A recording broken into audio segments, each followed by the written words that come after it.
Deus, vamos orar. Oh Pai, estamos diante da Tua Palavra. Deus, coloca uma fome em nossos corações da Tua Palavra, Deus. Todos nós aqui somos capazes de entender as palavras que vão ser ditas. Na verdade, Deus, todos os bilhões de homens, Senhor Pai, no mundo são capazes, Senhor Pai, de entender exatamente, Senhor Pai, as palavras do Evangelho. Quando, Senhor Pai, a Tua Palavra diz que o homem não pode crer, Senhor Pai, não pode compreender. Oh Deus, nós sabemos que não é porque ele não pode entender o que está sendo dito, mas o coração dele, Senhor Pai, que ama as trevas, não pode compreender como pode ser bom, oh Deus, a luz, a santidade. O homem, Senhor Pai, que ama o pecado, não pode entender, Senhor Pai, em seus afetos, oh Deus, e então a mente justifica como ser livre, oh Deus, dos pecados que se ama pode fazer de você alguém pleno, feliz, completo, oh Deus. Que não haja um coração assim em nossos corações. Moisés disse, Senhor Pai, que aquele povo, Senhor Pai, durante todos os anos do deserto viu suas maravilhas, mas, Senhor Deus, Tu disseste que não deu a eles olhos para ver, nem ouvidos para ouvir, para que entendessem com o coração, ó Deus, aquelas maravilhas. E eles, Senhor Pai, morreram ali, Senhor Pai, ó Deus, sem nunca encontrar descanso de verdade. Não porque eles não entraram simplesmente na terra, porque, Senhor Pai, a terra era só, Senhor Pai, um sinal que apontava para o verdadeiro descanso que Cristo é. Nós podemos ver Teu servo Moisés, que também morreu, ó Deus, no deserto, mas dizendo, ó Deus, Tu és minha morada, Tu és a nossa habitação. Ele descobriu, Senhor Pai, logo, ó Deus, que Tu mesmo é a habitação que precisamos. Tu és, Senhor Pai, o Deus eterno, nós somos como vapor, ó Deus, e apesar de todos aqueles anos, Senhor Pai, aqueles 40 anos onde, ó Deus, devia haver enterros diários de muitas pessoas para que no final toda aquela geração, ó Deus, que saiu do Egito não entrasse, Senhor Pai, por causa da sua incredulidade, ó Deus, ainda assim o Teu servo encontrou em Ti habitação, refúgio, paz, segurança. E ele pôde então subir o monte pela última vez para, Senhor Deus, desfrutar perfeitamente daquilo que ele já desfrutava ali. Ele diz, Tu és a nossa habitação, Tu és o nosso esconderijo, Tu és o nosso Deus. Que assim, Senhor Pai, nossos corações descansem na Tua Palavra, vendo a suficiência dela, a abrangência dela e o poder dela de nos transformar, ó Deus, porque o Teu Espírito apela pela Palavra para nos santificar. Então santifica-nos na verdade. A Tua Palavra é a verdade. É o que nós Te pedimos em nome de Jesus. Amém. Vamos tomar da Santa Ceia daqui a pouco. Precisamos não só conhecer coisas, precisamos ir para o nosso canto e meditar sobre aquilo e fazer perguntas. E como eu estava dizendo no início, é fácil nós perdermos a dimensão das coisas. Por exemplo, eu estava falando que o pecado às vezes para as pessoas parecem as estrelas lá bem sumidas no céu, ainda mais no céu de cidades como Rio de Janeiro. Você vê poucas estrelas, pequenas, sem muito brilho, mas elas são mundos enormes. E se a gente não meditar, nós acabamos vendo o pecado assim e perdemos as maravilhas do que Deus é e como isso é suficiente para todas as situações da vida. Nada pode acontecer na nossa vida que seja maior do que a maravilha da graça de Deus nela. Portanto, é por isso que essa alegria que flui da salvação é incontrolável, não é? E não pode ser realmente roubada de nós. Eu preguei a maior parte da minha vida e eu nunca sei quando vou pregar pela última vez, não é? Talvez eu saiba um dia, mas não sei ainda. Mas, por exemplo, há a grande ejeção, o dia, um domingo como esse, em que era o último domingo em que a rainha disse que ou os puritanos se adequavam às ordens da rainha de como a igreja devia ser, ou eles não poderiam mais pregar. Então todos aqueles homens comprometidos com a verdade de Deus, eles chegaram naquele domingo e sabiam que era o último domingo com as suas igrejas, e a última vez que eles iam pregar. Então você tem hoje sermões maravilhosos daquele dia, de centenas, né, de sermões, não temos todos, né, que foram pregados por cada puritano para a sua igreja, sabendo que seria a última vez que eles pregariam para a sua igreja. E eles foram proibidos até de não só de pregar, mas às vezes de se aproximar 5 milhas próximo fisicamente da onde era a sua igreja, a sua paróquia, né, na sua cidade. E então, se eu tivesse que pregar pela última vez aquilo que devia ser dito, por exemplo, tem um sermão de Thomas Watson nesse dia, e é incrível o que ele escolheu, o que ele achou importante dizer, quando ele sabia que não ia estar mais com aquelas pessoas. Então eu acho que um texto que eu gostaria que ficasse para as pessoas, se eu soubesse isso, é o texto de Atos 17, 25, porque é o que mais nós necessitamos, e de uma maneira velada é o que mais a nossa cultura bombardeia. A nossa cultura diz o tempo todo que você deve ter o seu valor, sua identidade, sua autoestima no que você faz, nas suas capacidades, na comparação com o que os outros estão fazendo. Então você vai criar para si um nome, vai criar para si uma autoestima, e você vai poder ser alguém baseado no que você faz. O Evangelho não diz isso, não é? Infelizmente, igrejas dizem isso, pastores dizem isso, mas o Evangelho diz exatamente o oposto.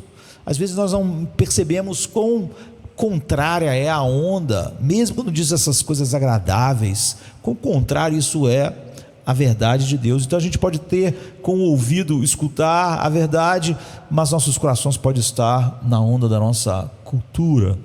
E o que é dito aqui é simplesmente surpreendente, porque diz assim: Deus não é servido por mãos humanas, como se precisasse de alguma coisa. Deus não precisa de nada, não é? Se você colocar isso, se você pegar essas frases, Deus não precisa de você para nada, um monte de cristão fica chateado, não é? Porque então como é que eu vou ter uma estima se Deus não precisa de mim para nada, né? Ele cria sua identidade, sua autoestima baseada no que Ele faz, não no que Cristo fez, não no que Deus é. Ele está na onda da cultura. Deus não é servido por mãos humanas como se precisasse de alguma coisa. Mãos humanas, a minha, a tua. É porque Paulo está falando conosco, mas Deus não precisa da mão de ninguém, não é? Nem humanas, nem de anjos, nem de querubins, nem de serafins, não precisa de nada fora dele mesmo. Deus não é servido por mãos humanas como se precisasse de alguma coisa, visto que Ele mesmo dá a todos a vida, o fôlego e tudo mais. Agora, se Ele faz meu coração bater, se Ele dá o meu respirar, se Ele me dá a existência, se eu só me movo nele, como é que Ele poderia precisar de mim para alguma coisa? Não é? Como é que Ele ia precisar do meu fôlego, se eu não tenho fôlego, Ele que me dá? Como é que Ele ia precisar do meu mover, não é? Se eu me movo nele? Como é que Ele pode precisar da minha mente, se Ele que me deu a minha mente? Como é que Ele pode precisar e necessitar das minhas capacidades, se as minhas capacidades vêm dEle? É isso, Ele não precisa de coisa alguma. É dito, visto que Ele mesmo é que dá à humanidade a vida, o fôlego e tudo mais. Então, você, na verdade, apesar de ter esse título, não é? Você não serve a Deus, não serve necessidades de Deus. Deus serve as suas necessidades. Então, 2 Crônicas 16:9 dizem: os olhos do Senhor correm de um lado para o outro por toda a terra. O que Deus está procurando?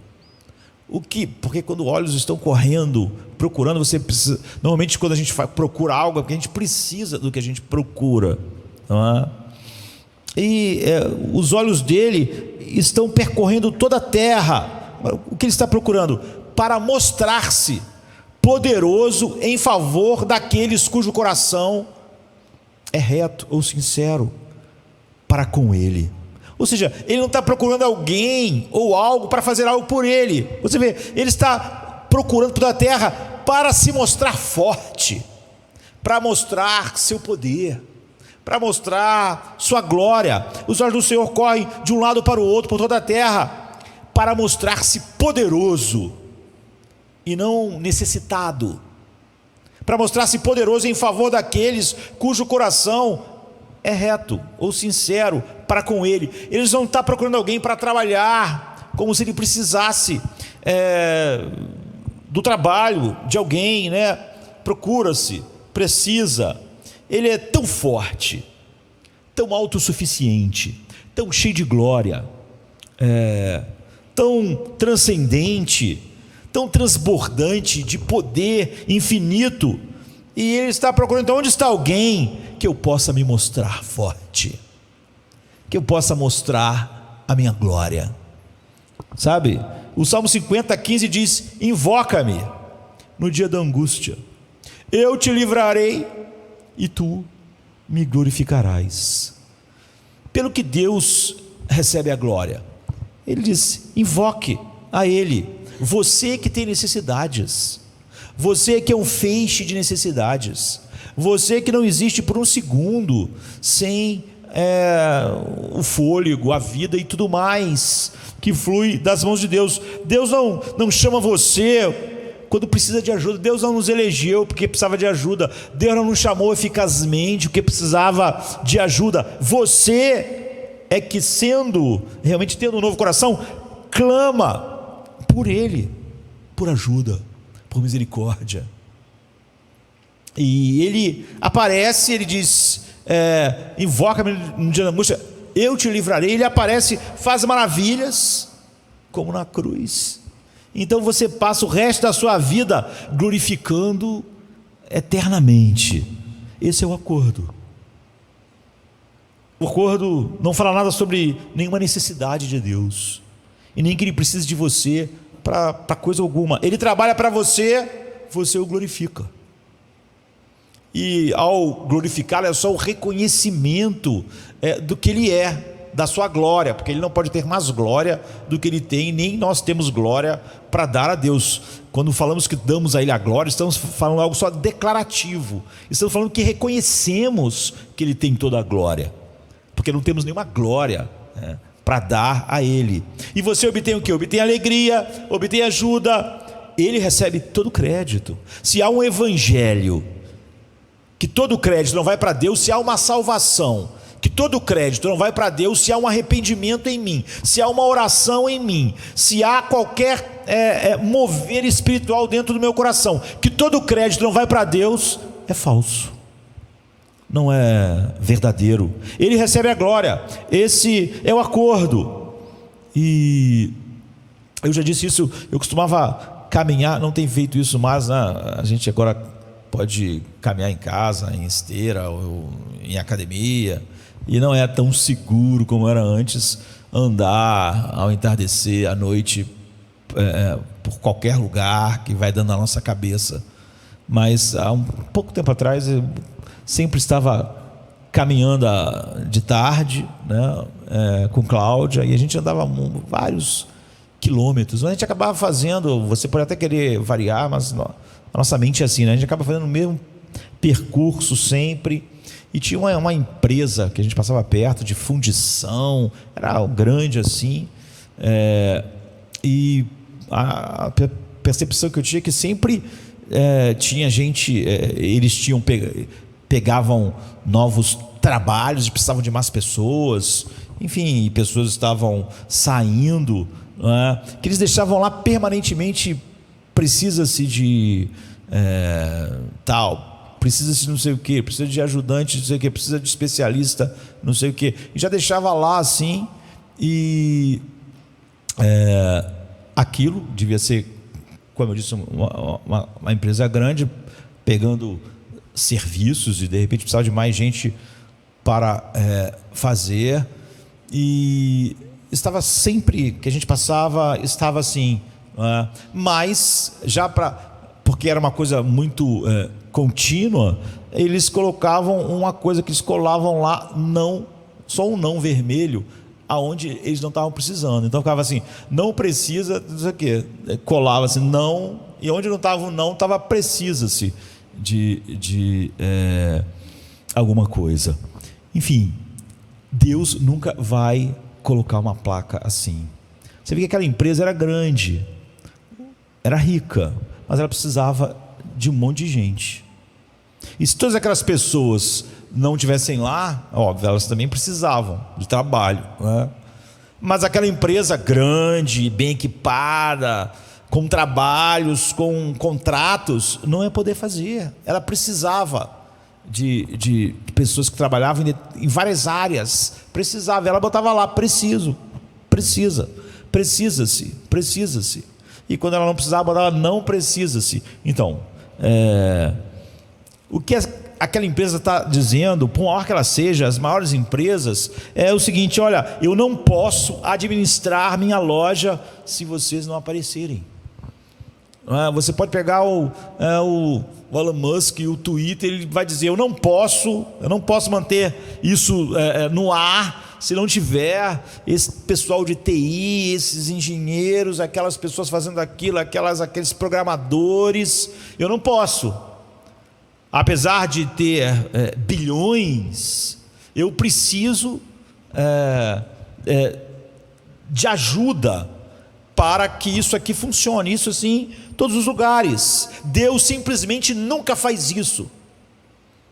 Não é que Deus é muito rico, muito poderoso, como a gente fala que um homem é poderoso. Davi era poderoso de Salomão, mas eles precisavam de um exército, eles precisavam de guerreiros, precisavam de pessoas plantando, precisavam de pessoas plantando e colhendo, precisava de pessoas fazendo roupas, precisava de um monte de coisa. Ele é poderoso, simplesmente você sente que o poderoso ele precisa de mais pessoas para aquela empresa enorme funcionar, ou para o rei Davi governar, não é? Você vai ver Nabucodonosor botando o quê? Vários príncipes para administrar e tal, e botando Daniel como as dois, depois Daniel encabeçando tudo. Ele precisa de uma estrutura enorme, porque aquele rei que se achava grande, ele na verdade ocupava um espaço como nós ocupamos, muito pequeno, tinha as necessidades fisiológicas, ele não podia nem ver o reino dele,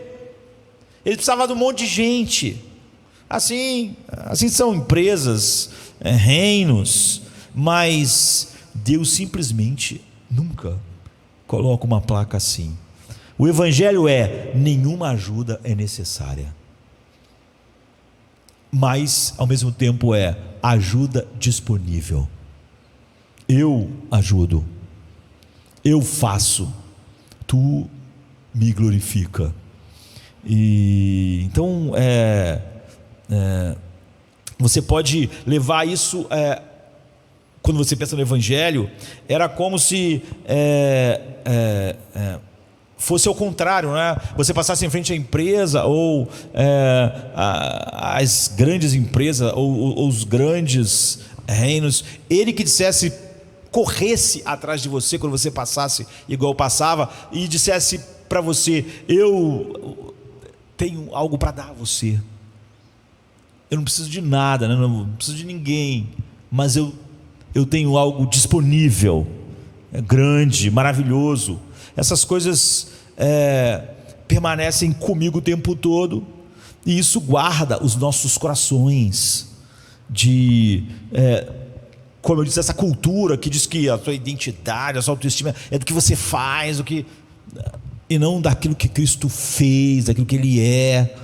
É ali que o coração descansa, é ali que você encontra o seu lugar, é ali que você encontra a sua identidade, que pode lidar com a morte, com a vida, com a dor, não no nosso corpo, na nossa cara, não na sua beleza. Não há nenhuma coisa mais burra do que depender da nossa beleza ou da nossa saúde, porque todo mundo está envelhecendo numa velocidade de 24 horas por dia. Você só vê gente frustrada numa idade porque está olhando para outra idade, porque é isso. Ele se baseou na coisa mais igual o ar impossível, é abraçar o ar. Nada está acontecendo de diferente com ninguém, a não ser um processo de envelhecimento e morte. Como eu posso tirar a identidade ou minha autoestima de algo que está ficando cada dia pior? Posso botar a maquiagem aqui, pintar ali, ajeitar ali. Tem gente que faz a harmonização facial, ficou horrível, mas ela está tentando. A identidade da pessoa está naquilo, ela está desesperada, porque aonde está a sua autoestima, sua identidade, está ficando cada dia pior. Ela está igual a rainha lá, má de Branca de Neve, olhando para o espelho, espelho. Ainda bem que não fala, igual o dela, é mudo, porque se ele falasse, as pessoas ficavam deprimidas, elas não vão ter. Deus está trabalhando. Então agora eu quero olhar o texto que melhor fala a respeito disso na Bíblia. Quando você olha para a ceia, Deus trabalhou, é o que Deus fez, é a cruz. O Evangelho é a cruz, é Cristo, é a vida perfeita dele atribuída a mim, é a morte dele, é o sangue dele, é a justiça dele. É Deus dizendo para mim: eu não dependo do trabalho de mãos humanas, porque eu que dou a vida, o fôlego e tudo mais. Mas é Deus dizendo: tu invoca a mim, eu te livro e tu me glorifica. Então, Isaías 64, que talvez seja o melhor do que qualquer um dos versículos que eu acabei de citar, que captura isso, e que moldam a nossa visão, moldaram a minha visão a vida toda, desde ali de quando eu comecei a pregar e até agora, e deve moldar as nossas vidas, a nossa visão de vida, a gente olhar para o que a cultura diz a respeito de como nós íamos encontrar autoestima e senso de valor e identidade e alegria e paz. Nós temos um senso de valor tão firmado, tão oposto, que é a única coisa que pode nos vacinar. Isaías diz assim, nesse capítulo de Isaías 64, quando eu resolvi decorar capítulos inteiros da Bíblia, esse foi o primeiro capítulo que eu decorei, porque eu amava esse capítulo de uma maneira especial, e esse capítulo me acompanhou a vida toda assim. Isaías diz: ó, se fendesses os céus e descesses, e os montes se escoassem de diante da tua face, como fogo abrasador de fundição, fogo que faz ferver as águas, para fazeres notório o teu nome aos teus adversários, e assim as nações tremessem da tua presença. O que eu decorei era mais lírico, né? Como quando o fogo faz ferver, queima os gravetos e faz ferver a água, desce, né? Do que essa versão aqui.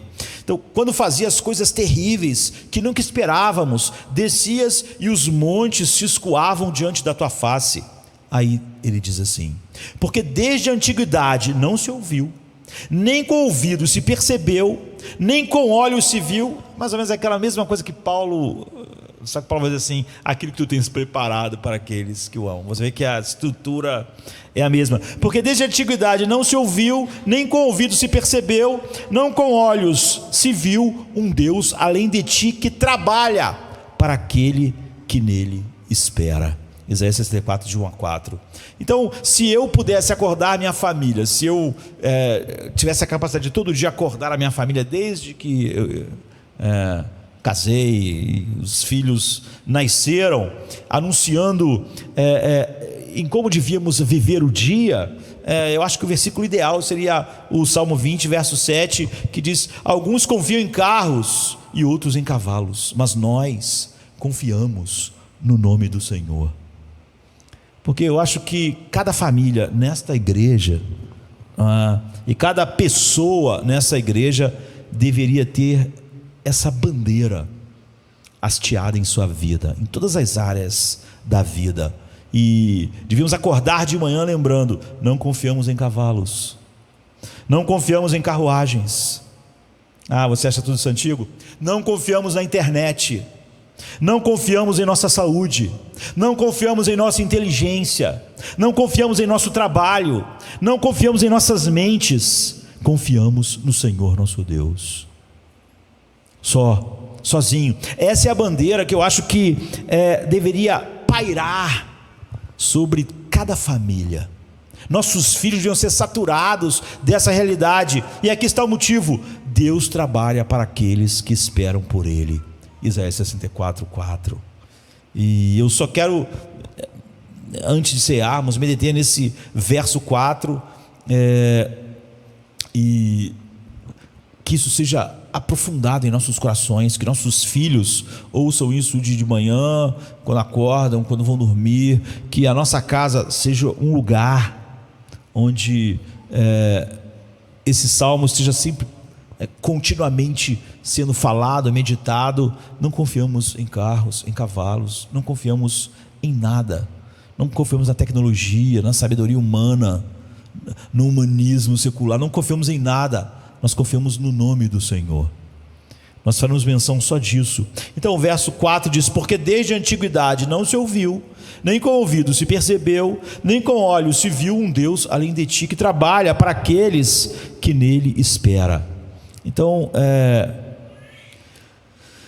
o que a gente não faz, né? Se tudo o que você precisa fosse fornecido pelo seu trabalho, ou pelo trabalho de outra pessoa, então a pregação seria muito diferente do que é. E cada pregação que eu preguei aqui durante todos os anos seria muito diferente. Nós celebraríamos você.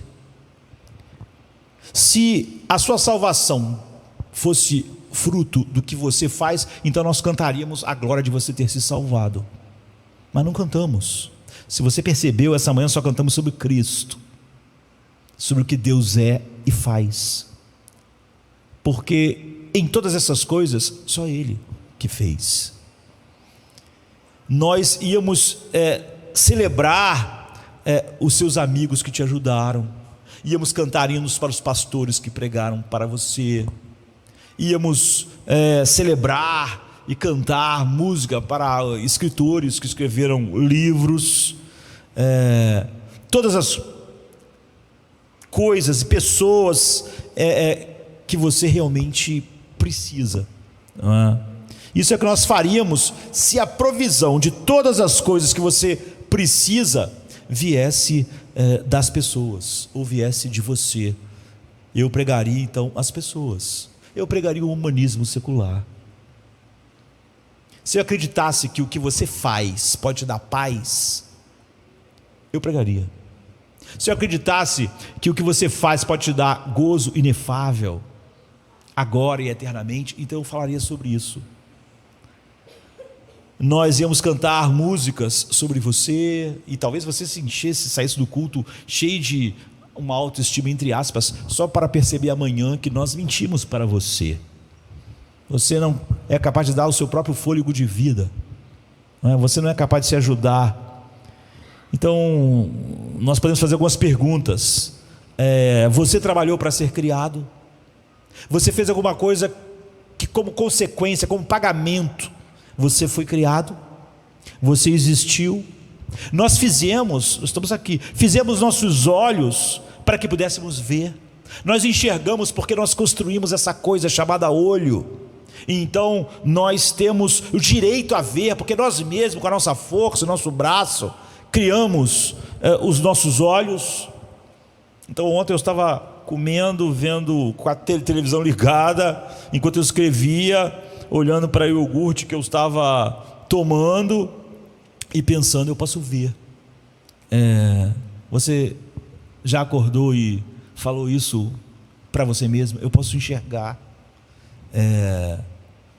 Você não aceitaria se alguém te pagasse $1 milhão pelos seus olhos? Aqui, estou com dinheiro aqui. Olha, um dinheiro para mudar a sua vida. Eu quero comprar os seus 2 olhos. Os meus olhos valem muito mais do que você pode pagar. Mas você então não fez isso. Você não fez seus olhos. Você fez os seus ouvidos para poder ouvir as canções dessa noite. dessa manhã, você fez os seus ouvidos para ouvir a palavra que você está ouvindo agora, você construiu eles, todo o mecanismo complexo até chegar ao seu cérebro e ser decodificado. Você trabalhou nisso, você merece estar me ouvindo. Ouvir é algo que é fruto do que você fez. Você fez seu nariz para sentir o cheiro do bacon, da torrada, do café, já que a gente está de manhã, né? Você não fez isso, você não fez nada. Nós fornecemos água para o Rio de Janeiro beber. As pessoas morreriam de sede em 3, 4 dias. Podemos fornecer água para elas, podemos fornecer água para nós, podemos criar um pouco de água para bebermos, para suprir nossa necessidade vital, não é? Nós podemos ficar alguns minutos sem oxigênio, podemos produzi-lo. Criamos a atmosfera que respiramos, fizemos o sol, ou o posicionamos no lugar exato onde as estações podem ocorrer, para que não seja nem quente demais, nem frio demais, para que haja noite e dia, inclinação correta da terra, posição correta do sol, para que houvesse as estações, para que todo tipo de planta e vegetação pudesse crescer. Não, você não fez. Você cercou a terra cercou esse pequeno globo com ar, com atmosfera, para que transporte as nuvens, para que os pássaros voem, para que haja oxigênio em nossos pulmões. Você também não fez isso. É isso que Paulo estava dizendo lá em Atos. Nós pintamos o nascer do sol, ou o pôr do sol, ele é lindo. Pintamos, fizemos. Não, eles todos os dias aparecem para nós. Todos os dias. Eles aparecem a cada minuto no mundo. Ou seja, sempre que você estiver assim, pense: alguém está vendo um pôr do sol agora. Não há nenhum instante da nossa vida que alguém não esteja vendo um pôr do sol, ou não há nenhum instante em que alguém não esteja vendo o nascer do sol. Isso é maravilhoso, não é? Porque eles aparecem minuto após minuto em todos os lugares desse globo. Então sempre há um nascer do sol, um pôr do sol acontecendo em algum lugar do mundo, e Deus está fazendo cada nascer do sol, cada pôr do sol, e não você, nem as pessoas do mundo. Você não deve, não teve nada a ver com nenhuma dessas coisas, nem hoje, nem amanhã, em nenhum minuto da sua vida. Você não tem nada a ver com aquela beleza, e ela atende, nós podemos dizer, profundamente às suas necessidades de manhã e à noite. Se você tiver olhos para ver,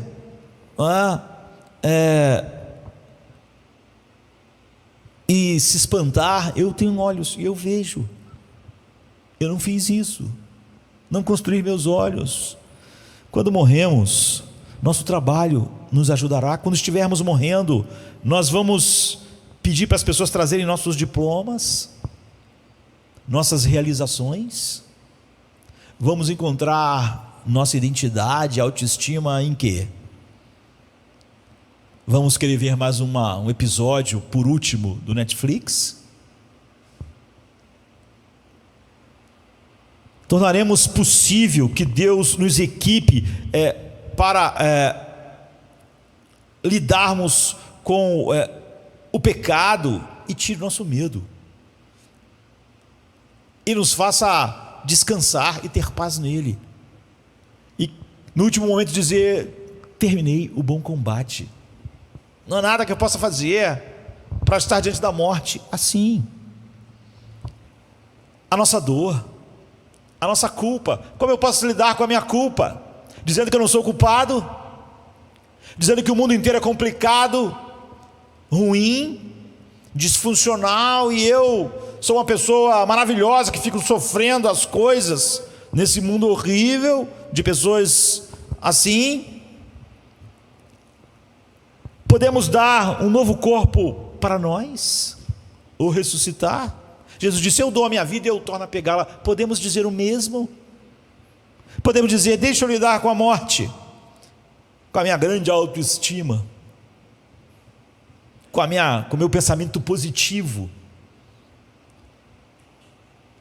Podemos nos dar vida eterna? Não podemos nos dar ar, não podemos nos dar vida eterna, não podemos nada, não podemos nada. Em outras palavras, todas as coisas que mais precisamos e amamos, não fizemos, tudo. Nós não conquistamos nada. Você se mexe, não é uma conquista sua. Você consegue levantar um peso, não é uma conquista sua. Você respira, não é uma conquista sua. Você vai viver 90 anos, não é uma conquista sua. Você é capaz de pensar, você não está em estado vegetativo, não é uma conquista sua. Você é capaz de entender minhas palavras hoje, não é uma conquista sua. Você leu muitos livros com seus olhos, com sua mente, não é uma conquista sua. Não conseguimos, não conquistamos. Nosso trabalho não é a chave. O que fazemos não é a chave, não é a chave para nada. O trabalho de Deus é a chave. O que Ele faz é a chave.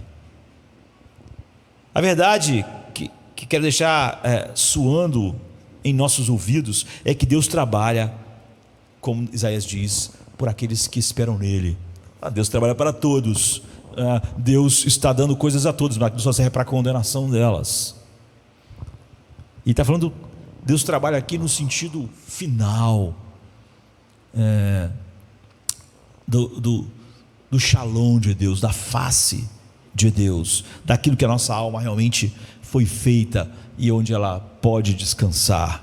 Deus trabalha decisivamente por aqueles que esperam nele. E eu tenho 3 coisas a observar nesse verso aqui. Uma é a singularidade desse Deus, porque esse é o ponto principal. Estamos diante da Santa Ceia. Tem alguma coisa que a gente fez a respeito disso?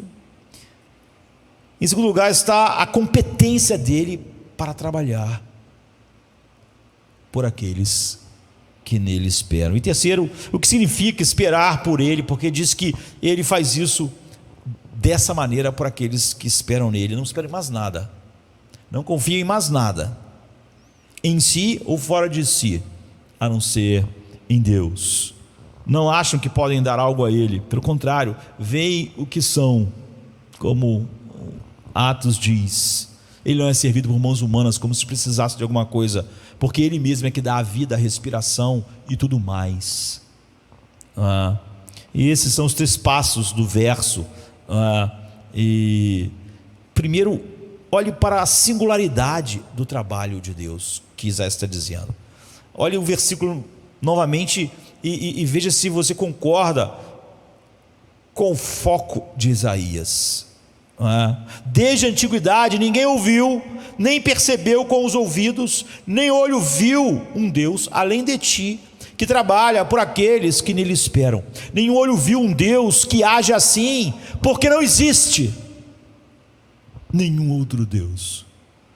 Você não pode ver porque não existe um Deus como ele. Você pode fazer do seu marido, da sua esposa, do seu filho um Deus. Vocês não podem. Eles não podem nada para eles mesmos, nem que dirá para você. Por isso que quando você espera em mamona, no dinheiro, na saúde, no teu trabalho, você está fadado a isso mesmo. Tristeza, falta de paz, etc. Porque nunca se viu. Você não pode ver porque não existe um Deus assim, não existe. Deus é único. Deus está em uma classe à parte, sozinho, totalmente separado. Por isso que diz que Ele é santo. Ele é transcendente. E essa singularidade do Deus que se revelou a nós é que Ele não pede que as pessoas trabalhem para Ele. Ele trabalha para eles, e todo o seu serviço Tudo que a gente faz depende do que Ele está fazendo. Segurar esse microfone, então, eu me respiro, me movo e existo no que Ele está agindo. Essa é a singularidade do nosso Deus. Isso é que o versículo diz em Isaías 46, de 1 a 4, Isaías contrasta o verdadeiro Deus. Yahvé, não é? O Deus Pai, a Trindade, não é? Com Bel e Nebo, não é? Que eram deuses. Esse era o Zeus e o Mercúrio dos babilônios, Bel e Nebo. Então existem os chamados deuses, entre aspas. Um deles se chama Bel, o outro se chama Nebo, e esses eram deuses babilônios. Nossa cultura também é cheia de deuses, de salvadores, não é? Agora, como eles são diferentes? É disso que trata o texto. Eu vou ler os primeiros 4 versos aqui do capítulo 46, e você pergunta qual é a diferença entre esses e o Deus do capítulo 64, que diz: nunca se viu um Deus além de ti, que trabalha por aqueles que nele esperam. Diz assim: Bel está abatido, Nebo se encurvou, os seus ídolos são postos sobre os animais e sobre as feras. As cargas dos vossos fardos são canseiras para as feras já cansadas. Ou seja, o Deus no qual vocês descansam tem que ser transportado para um boi. Ou eu podia dizer, a mente que você descansa para encontrar paz na alma morreu sem paz há quase um século atrás. Juntamente se encurvaram e se abateram, não puderam livrar-se da carga, mas a sua alma entrou em cativeiro. Ou seja, é a pessoa que vai te dar conselhos a respeito de como encontrar paz interior, e ela vive sem paz interior nenhuma. Ela também tem que estar procurando outra pessoa para lidar com a paz dela. É como um Deus, ou deuses, que são carregados por bois, de tão patéticos que eles são. Então ele diz: ouvi-me, ó casa de Jacó, e todo o restante da casa de Israel, vós a quem trouxe nos braços desde o ventre, eu carreguei vocês desde a madre da mãe de vocês, e sois levados desde a madre, e até a velhice eu serei o mesmo, e ainda até quando os cabelos estiverem branco eu vos carregarei. Eu vos fiz, e eu vos levarei, e eu vos trarei, e eu vos livrarei. Você vê, eu te carreguei desde a madre da sua mãe, te carreguei ali na infância, na juventude, e na velhice eu vou te carregar. Você não me carrega, bois não me carregam, não sou transportado, não preciso, eu carrego. Eu vou te levar na velhice, eu vou transportar a morte contigo, eu faço isso. Eu não sou carregado. Qual é o contraste aqui?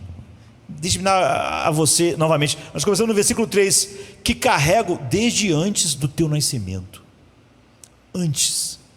Carrego, em segundo lugar, desde o ventre da sua mãe. Depois 3: até os cabelos grisalhos eu te carregarei. Eu te fiz e eu te sustentarei.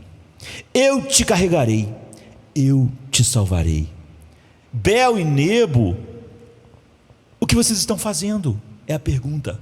O que os deuses da cultura babilônia, grega, ou da nossa cultura humanista secular, o que eles estão fazendo? Todos os deuses do mundo, exceto o nosso Deus triuno, Pai, Filho e Espírito Santo, são um fardo, e não nosso Deus, que carrega o nosso fardo. Todas as outras coisas que as pessoas, todos os outros deuses que confiamos, que a nossa cultura confia, como Bel e Nebo, são fardo, precisam ser carregados. Porque o caminho da salvação em todas as religiões ou filosofias, sejam elas ateístas, humanistas, não é? Materialistas, é trabalho suficiente e peso enorme que nos esmaga. Isso não é o cristianismo, não é? Isso não é o evangelho. Nós temos um Deus que trabalha por nós. até uma cruz. Aqui está a diferença. Foi a diferença no Antigo Testamento e é a diferença no Novo Testamento. Aqui está outro versículo de Isaías 30:18. Ele se exalta por ter misericórdia de você. O que exalta a Deus? Você faz alguma coisa que exalta a Deus? Ele se exalta tendo misericórdia, fazendo por você o que você não merece, dando a você o oposto do que você merece. Ele se exalta fazendo isso. Você mesmo não pode fazer nada para exaltá-lo, porque você é só o feixe de necessidades e misérias que precisa de misericórdia. Esse Deus é único. Ele se exalta ao se rebaixar e tratar as pessoas infinitamente melhor do que elas merecem, que é como Ele está tratando todo o mundo pela sua providência, e tratando especialmente aqueles que Ele salvam, tratando eles como eles não merecem. Se você precisa merecer de algo para ter uma estima, então você está distante do que o Evangelho faz no coração do homem. É por isso que aqueles que são alcançados, tudo que eles, toda a estima deles, toda a identidade deles, vem do que Deus faz em seu Filho, em seu Espírito, e não do que eles fazem. Por isso é seguro. Por isso Ele pode dizer: eu dou a vocês uma paz que o mundo não pode dar.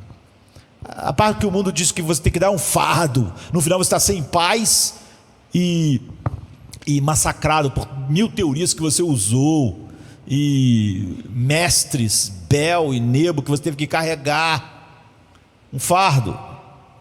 Eu amo um Deus assim, preciso desesperadamente de um Deus assim. E se não fosse um Deus assim, não poderia ser um descanso para mim, seria um cansaço, como cada ideia que flui da nossa cultura, que vem até a mim quando eu não mereço. Eu preciso de um Deus assim, e mostre que Ele é ótimo, que Ele é autossuficiente, que Ele é Deus, que Ele não precisa de Josemar, mas que Josemar precisa desesperadamente dEle, e que Ele se exalta mostrando misericórdia para esse desgraçado, tratando-me melhor, infinitamente melhor do que eu mereço.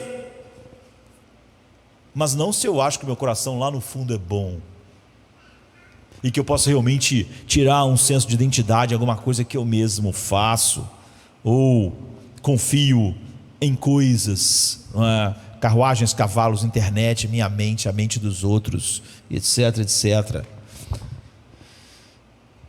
E como se isso fosse verdade apenas no Antigo Testamento. Não, também é verdade em toda a Bíblia, porque esse é Deus. Aqui está uma história. Tiago e João aproximam-se de Jesus e dizem: concede-nos que nos assentemos, um à tua direita e outro à tua esquerda, na tua glória. Marcos 10:37. Jesus diz: vocês podem beber o cálice que eu bebo, ou ser batizado com o batismo com que sou batizado? Eles disseram: somos capazes. E Jesus respondeu: não sou eu que faço essas tarefas, é meu Pai quem faz, quem determina soberanamente essas coisas. Então, nesse ponto, os outros 10 discípulos, eles perceberam o que estava acontecendo. Eles ouvem e ficam irados com o que os outros estão pedindo, João e Tiago. A Bíblia diz: mas o sentar-se, Jesus diz, à minha direita ou à minha esquerda, não me pertence a mim concedê-lo, mas isso é para aquele a quem está reservado. Ou seja, Deus decide todas essas coisas soberanamente. E os 10, tendo ouvido isso, começaram a ficar indignados contra Tiago e João. A razão pela qual a gente olha essa passagem, embora esteja falando sobre Isaías, é porque o que você encontra em Jesus, o Filho de Deus, de quem estamos falando, é a demonstração final, clara, daquele tipo de Deus que Isaías está descrevendo. Nunca se viu um Deus que trabalha, Ele não é carregado, Ele não pode ser servido por mãos humanas. Atos está ecoando Isaías, porque Marcos 10, 41,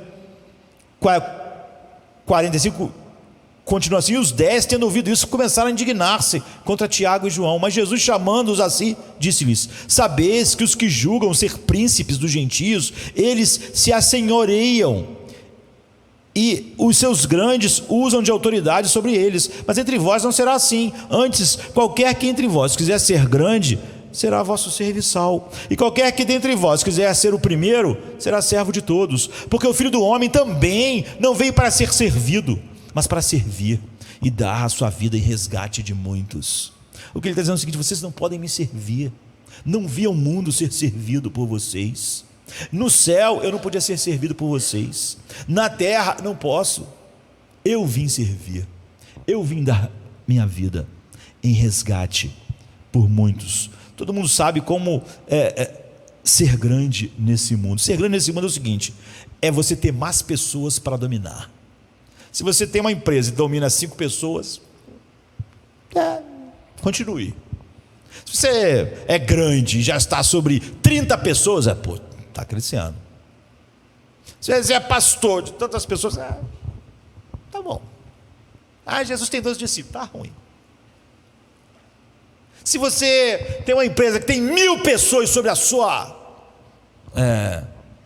orientação, servindo, fazendo o que você diz, então você já é mais poderoso. E é assim que é medido. Quanto maior for a quantidade de pessoas que estão sobre a minha responsabilidade, né, estão fazendo o que eu estou dizendo, tal, maior eu sou.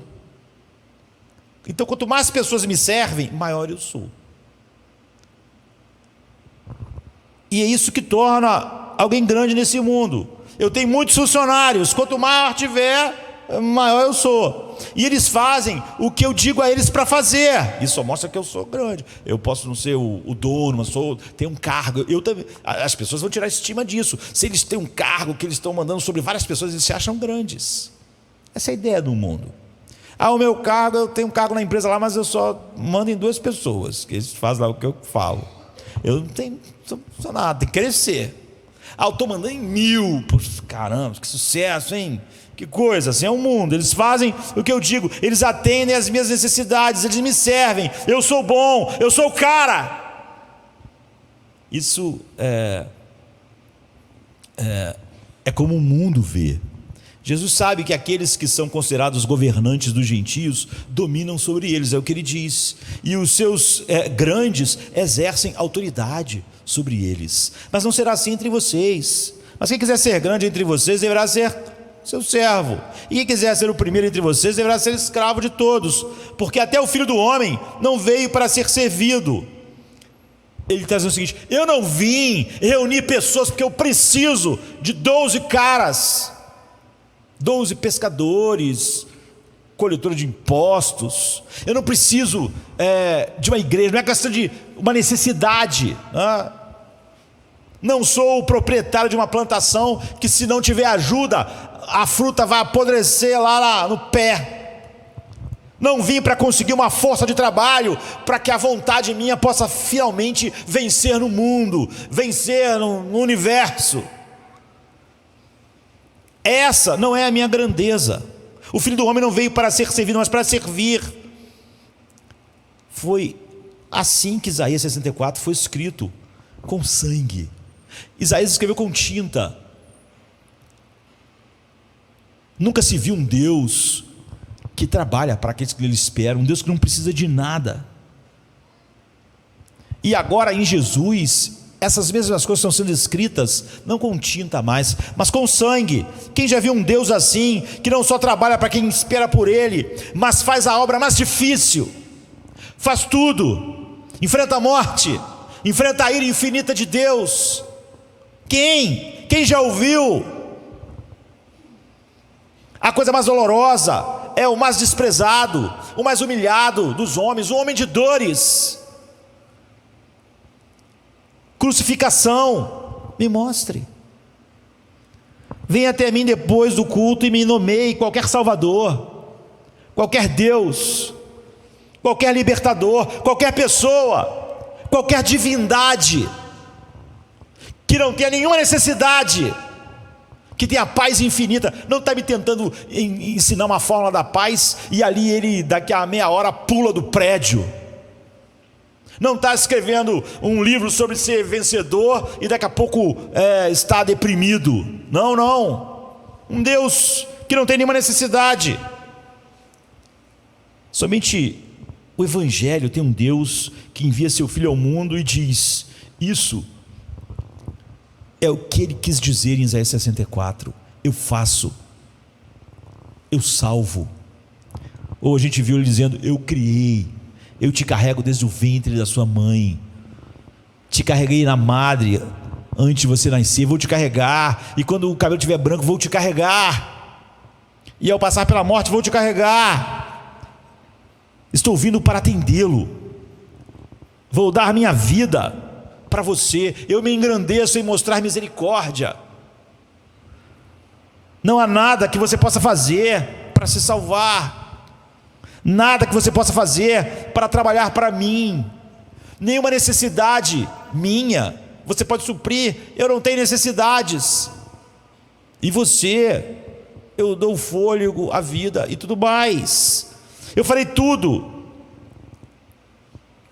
e eu até isso daria um coração para confiar em mim. Você confia em Deus assim? Não existe outros níveis. Você me vê como Deus mesmo, ou uma espécie de Nebo ou Bel um pouquinho maior? Você vê minha mente como ela é, ou você acha que minha mente é só um pouquinho maior do que do humanismo secular? Ele é único, porque é isso que diz o versículo: ninguém ouviu ou percebeu com ouvidos, nenhum olho viu um Deus além de ti, que trabalha para aqueles que esperam por ele. Porque não há nenhum outro Deus que faça isso, ponto final. Não há nada nem ninguém que possa fazer isso por você, ponto final, acabou. Jesus é a prova disso. Ou ele te dá a paz, ou esquece, você não vai ter paz. Não há paz para você. Pode ler todos os livros que você quiser, tanto antigos de filosofia, os livros que se contradizem do século passado com esse século, para encontrar paz, identidade, lutar, viver. Leia, você não vai ter paz. Mas claramente e mais poderosamente, Jesus é comparável na demonstração que Deus, seu Pai, trabalha por você e faz o tipo de trabalho que você nunca poderia fazer a um nível máximo. Quando você olha para a cruz e a ceia, uma expiação pelos seus pecados. Como eu disse, cada pecado nosso parece pequeno aos nossos olhos, como uma estrela longe, mas na verdade é um mundo de condenação. Um único pecado, como uma estrela na verdade é, e só a distância faz a gente não enxergar a realidade. E a segunda coisa é que a obra de Deus é uma obra competente. Não podemos honrar a Deus se isso não está em nossos corações. Vejamos a competência da obra de Deus. Eu não gosto de trabalho incompetente, acho que ninguém gosta. Mas, por exemplo, na minha casa, num dos quartos, agora não é mais quarto, tinha um vazamento. Várias pessoas vieram tirar o vazamento, mas quando chovia muito, o vazamento aparecia. E o que você pensa? Poxa, as pessoas competentes já vieram aqui consertar isso várias vezes. E de novo, você liga, a pessoa volta, outras pessoas vão. Então o trabalho incompetente te deixa louco. E isso faz o quê? Faz ser tudo difícil, complicado, porque você não gosta de qualquer coisa. Nós cantamos aqui, na nossa lista aqui tem 940 hinos. 940. E no domingo que vem pode ser cantado qualquer um dos 940. E quando a gente dá a lista às pessoas, a gente espera que elas façam direito.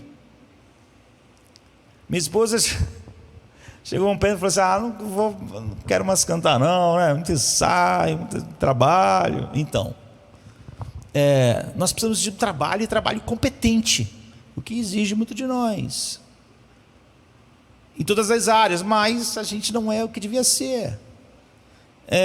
Eu não gostaria de um Deus incompetente. Tudo é diferente com Deus. É o único lugar onde não há frustração. Existem razões pelas quais os humanos são incompetentes. Algumas são realmente irritantes, outras declaram o que nós somos. Há muitas razões pelas quais as pessoas são incompetentes, não consertam o vazamento, ou então não vão fazer a música direito, ou não vão fazer o asfalto direito, enfim. Eles podem não se importar, e isso nos irrita, não é? Quando a pessoa é incompetente, porque não se importa, porque faz de qualquer jeito, porque a única coisa que a pessoa está pensando é gastar menos tempo, menos trabalho, fazer mais rápido, menos cansativo. Isso irrita, não é? Porque ela não é competente, porque ela não se importa. Mas são apenas trabalhadores que querem fazer mais rápido o seu trabalho. Eles nem gostam do chefe, então se esforçam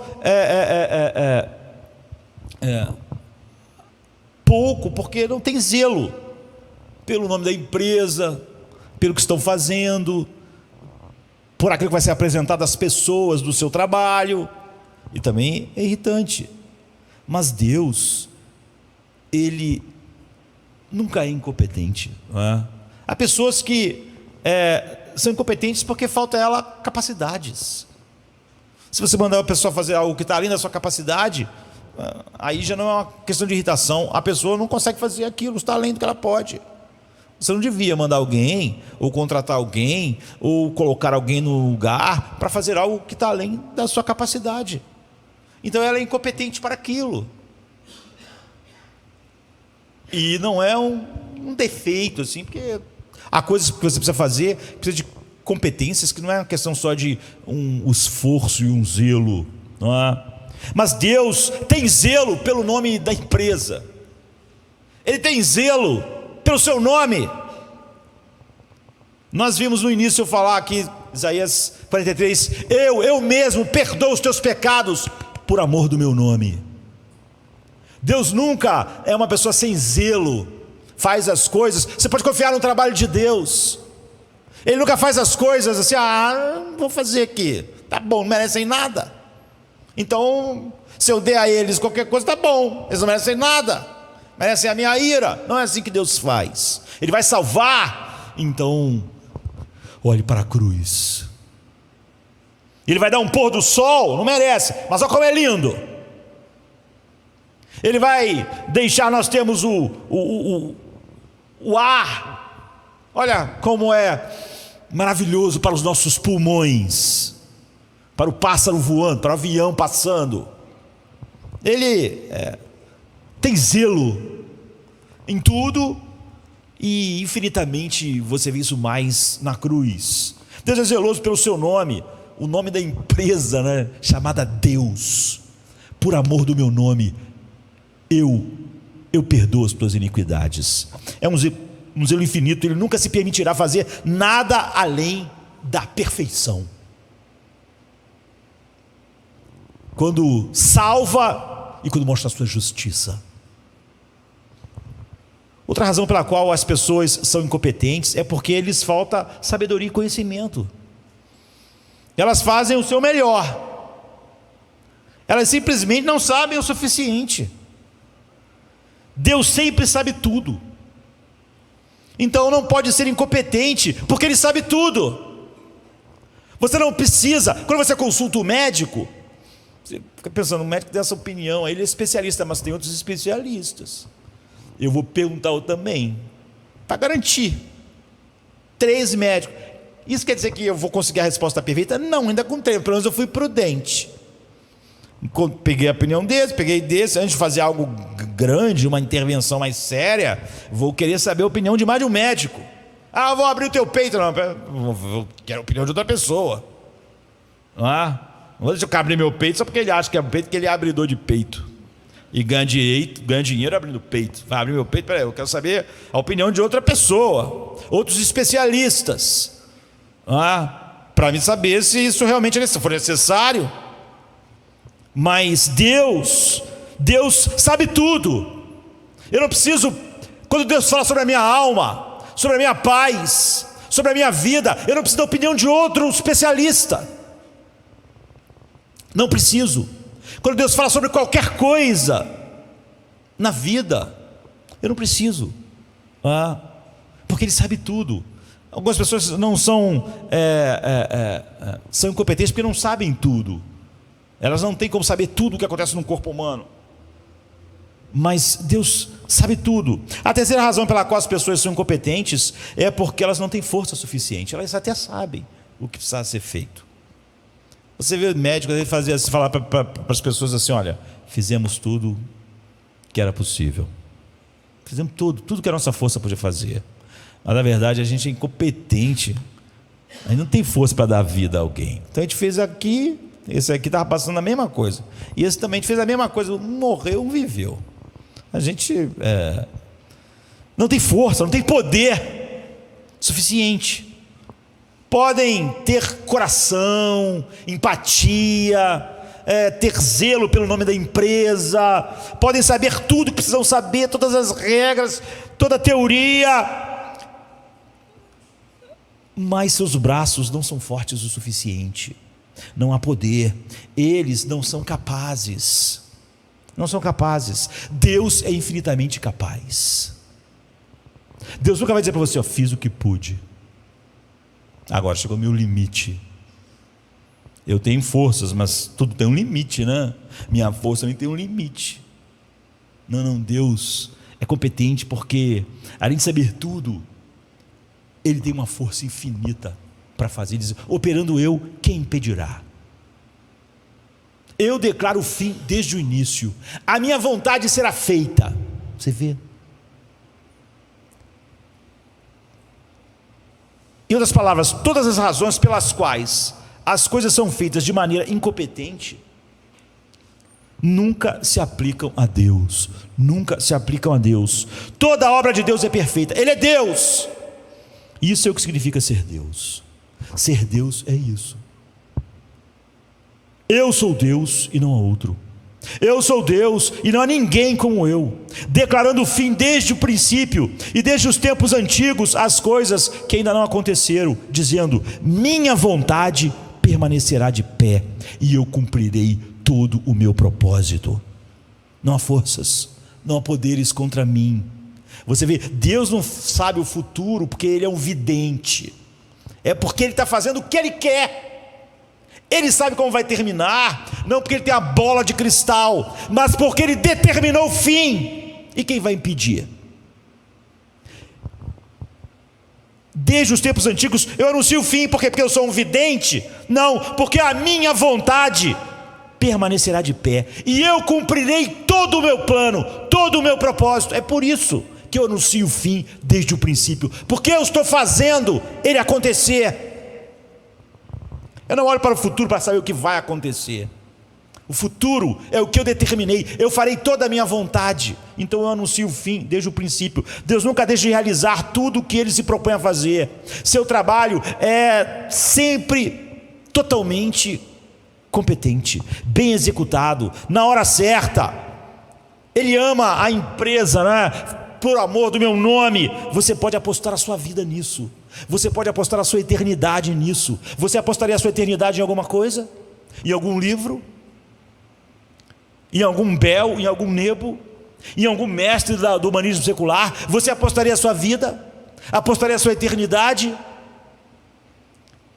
Temos um Deus único, esse é o ponto aqui. Não existe um Deus como esse, Deus que trabalha para aqueles que nele esperam. E temos um Deus infinitamente competente, porque é isso que significa ser Deus. Se Deus fosse incompetente ou incapaz em alguma coisa, não era Deus. Ele pode dizer: eu farei a minha vontade, eu cumprirei todo o meu propósito, eu realizo tudo que coloco à mão, porque eu sou Deus, não sou servido por mãos humanas. Ele faz isso por aqueles que esperam. Nenhum olho viu um Deus além de ti que trabalha por aqueles que nele esperam. Qual é esse pré-requisito então? Nem toda a obra de Deus para as pessoas tem esse pré-requisito, não é? Deus faz tudo para todos, mas você vê que esse pré-requisito não existe para todos. Deus trabalha para as pessoas que não esperam nele, e elas estão perdidas, porque elas não têm uma evidência de um novo coração, que é exatamente um Deus que enxerga Deus como Deus e espera totalmente nele. Não confia em nada, carros, cavalos, internet, mente, coração, confia em Deus. Mas Ele faz tudo para os outros também. Sol nasceu, estão respirando, estão vivendo, mas eles não esperam nele. Aqui, ele está falando sobre um grupo separado do grande grupo que tem tudo que vem das mãos dele. Esses ganharam algo, um coração que espera nele, comprado com sangue. Então a gente vê a distinção. Aqui está um versículo que me faz refletir sobre isso, Atos 14:16. Nas gerações passadas, ele permitiu que todas as nações andassem em seus próprios caminhos. No entanto, ele não ficou sem testemunho, pois fez o bem, dando-vos chuvas do céu e estações frutíferas, satisfazendo os vossos corações com comida e alegria.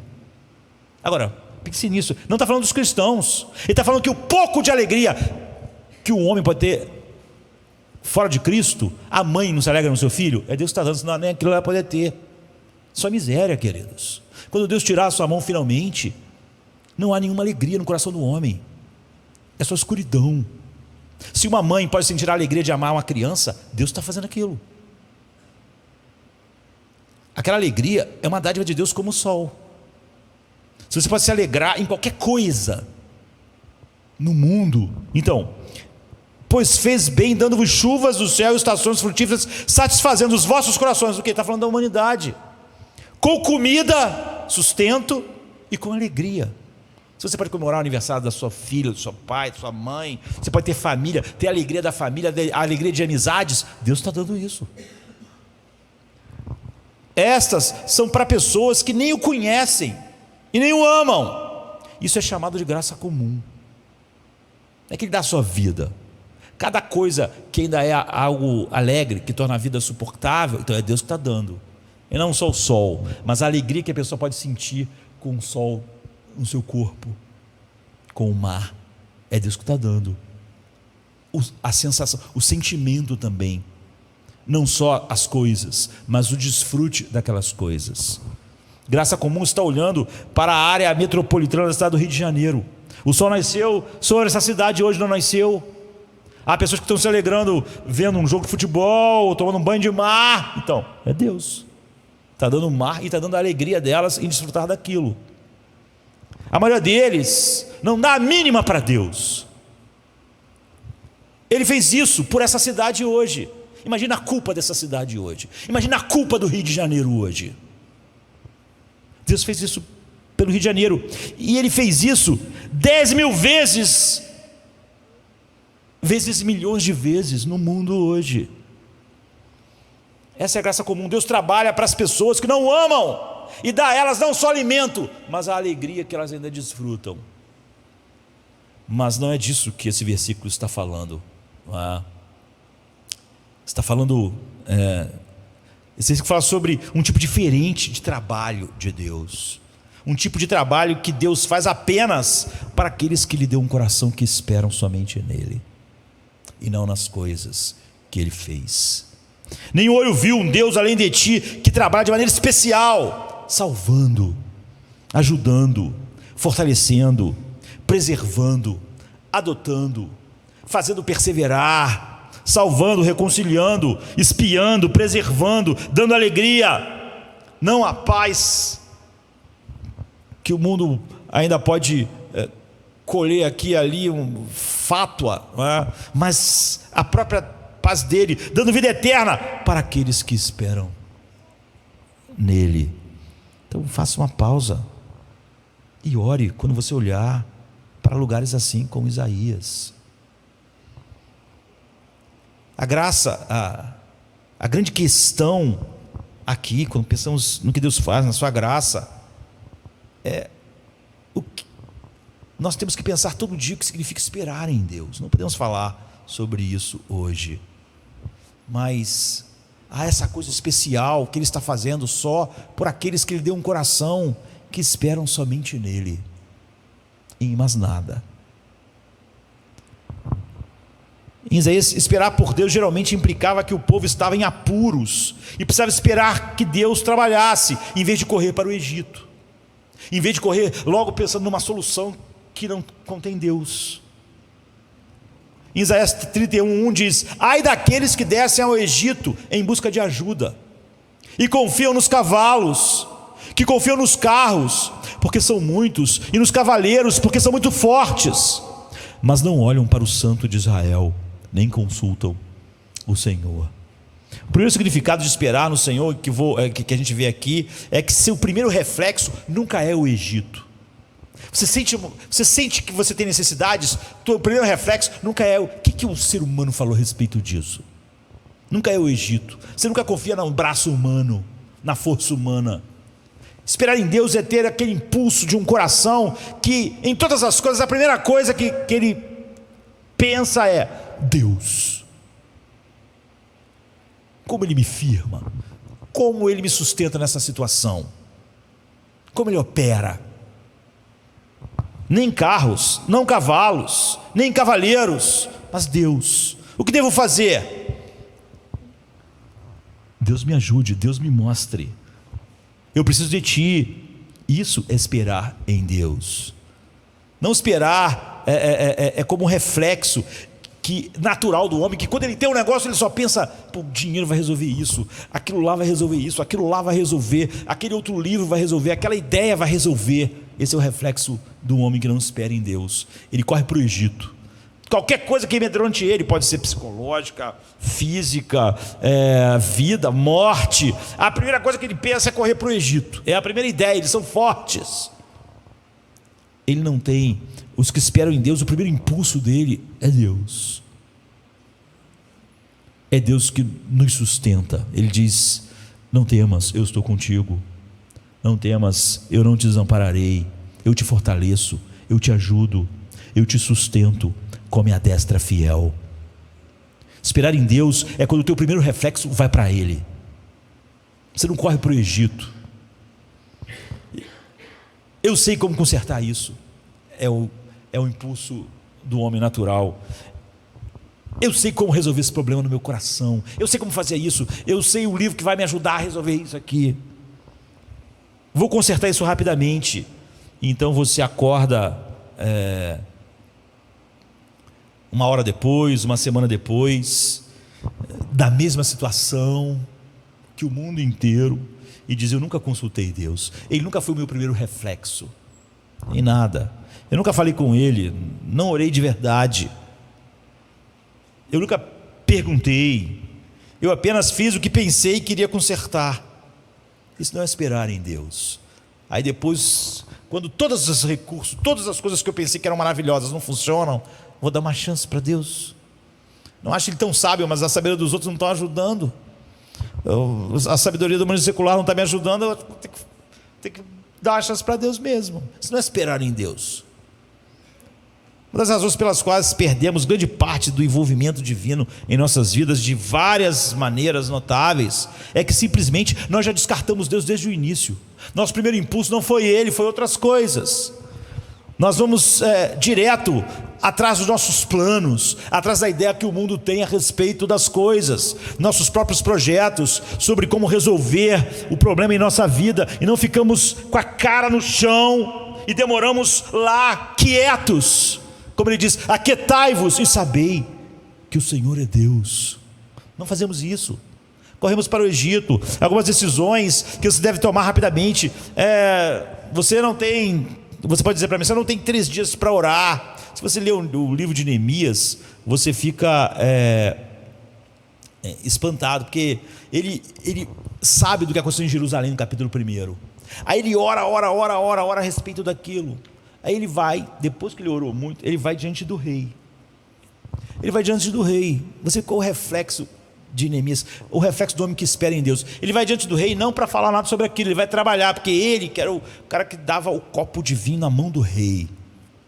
E aí ele está meio abatido com as notícias que sobre Jerusalém. A cidade está toda queimada, tudo destruído. Ele está meio abatido. Só que o rei percebeu. Artaxerxes, né?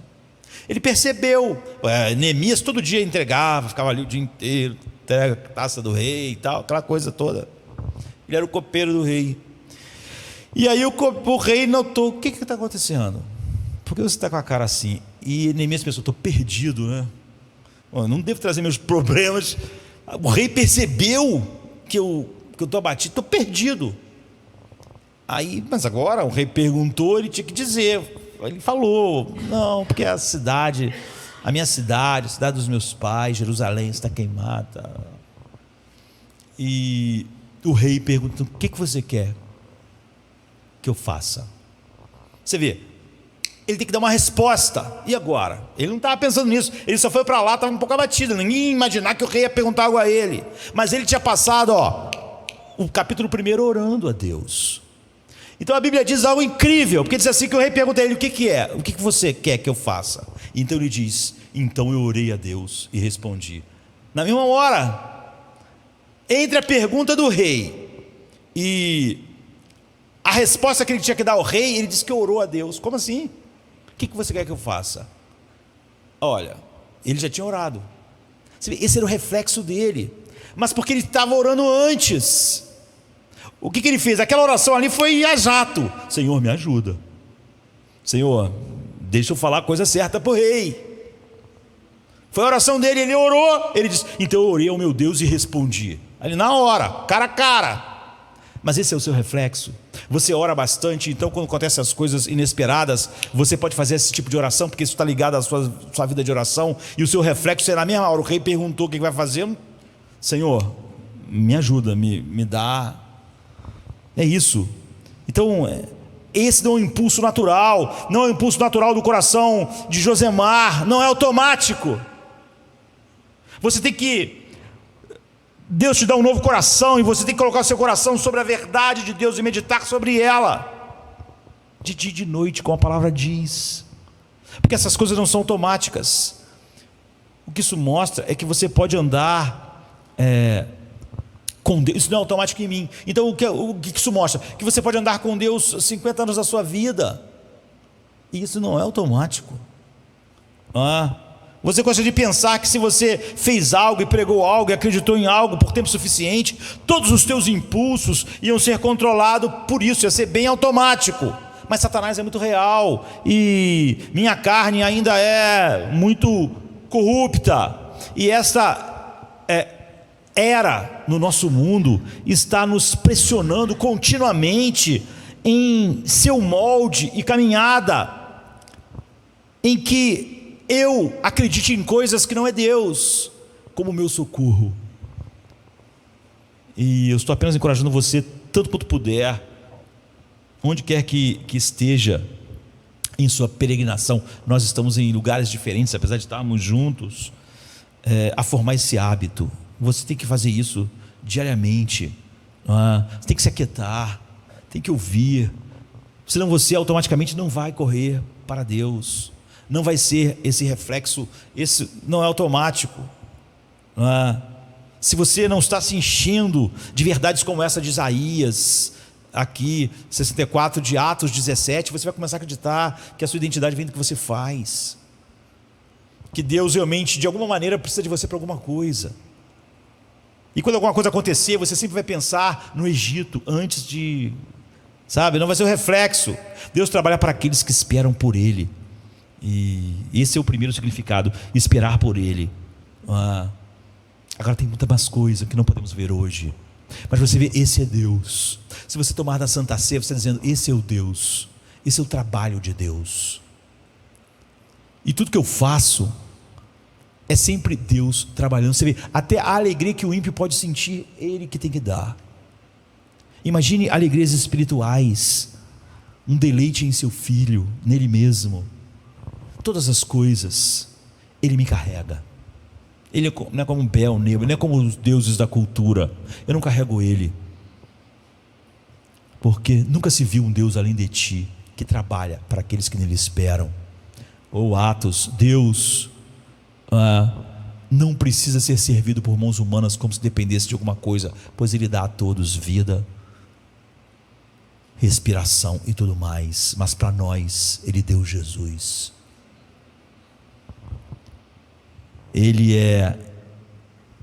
Nós podemos esperar nele porque Ele é competente, Ele é sábio, Ele é todo poderoso, Ele tem zelo, como eu disse, pelo nome da empresa, entre aspas, pelo seu nome. Ele me perdoa por nada que eu fiz, por amor do seu nome. Ele vai mostrar graça ao miserável. Se você acha que não merece, então, ainda bem, porque se você achasse você não estaria apto para tomar da Santa Ceia. Você não merece mesmo. Ele mostra a sua graça e glória fazendo essas coisas por quem não merece. E Ele vai mostrar a glória da sua graça eternamente nesses. Ele mostra algo da sua glória e graça na graça comum, mas aqui Ele mostra a beleza final da sua glória. E o trabalho final é a cruz. E se até aí Ele foi, você pode ser alguém que espera somente nele. Vou pedir que os irmãos entreguem os elementos da Santa Ceia. Venha, se cansado estás, e eu descanso darei.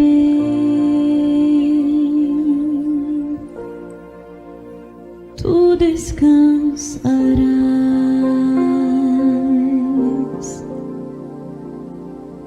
Venha-me se não tens paz, e eu darei paz sem fim. Terás paz sem fim. O meu jugo é leve, o meu fardo graça dá. Tome tua cruz, te darei a paz.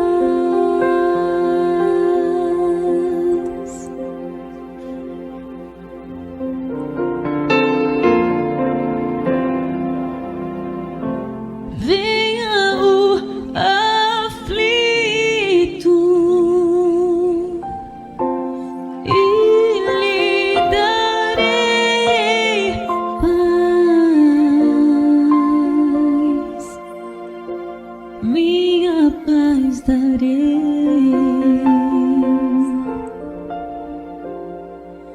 Venha-me na dor sem fim, e eu darei paz. Darei minha paz. Acalmar tuas águas e falar ao coração. Tome meu fardo, te darei